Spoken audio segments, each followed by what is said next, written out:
Monsieur le Premier ministre de la République française, j'ai écouté attentivement votre allocution émouvante parce qu'elle nous rappelle la force et la profondeur historique des liens d'amitié qui nous unissent.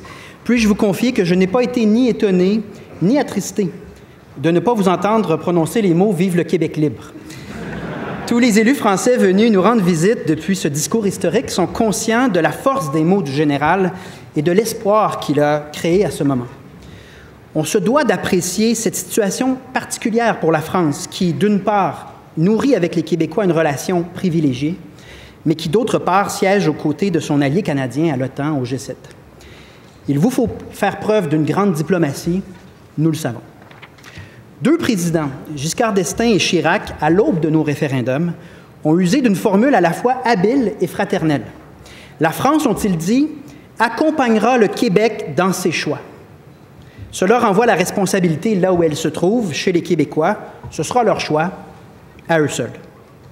Savoir, comme dans les deux rendez-vous précédents, que la France sera à nos côtés, revêt une importance capitale.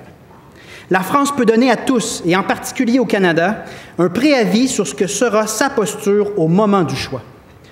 Vous avez encore un peu de temps, Monsieur le Premier ministre, avant de considérer à nouveau de franchir ce pas.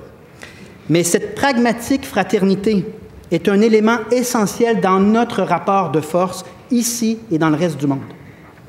Le Québec et la France font d'ailleurs face aux mêmes défis sur le vivre ensemble, sur la laïcité, sur la promotion de la culture en français, dans un monde qui est de plus en plus américanisé et anglicisé. C'est entre autres pour cette dernière raison qu'après une longue période de latence, depuis le référendum de 1995, un nombre grandissant de Québécois conclut aujourd'hui que la francophonie en Amérique n'a aucun avenir si le Québec ne devient pas un pays rapidement. Ce qui était jusqu'à tout récemment un débat lointain est aujourd'hui, aux yeux de bien des Québécois, la seule voie possible pour assurer la survie d'une nation et d'une culture qui ne représente que 2 % du continent nord-américain.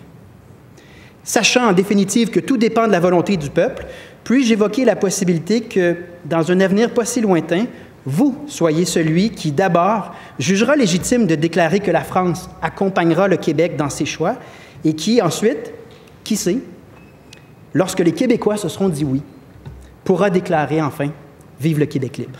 Merci de votre présence, Monsieur le Premier ministre.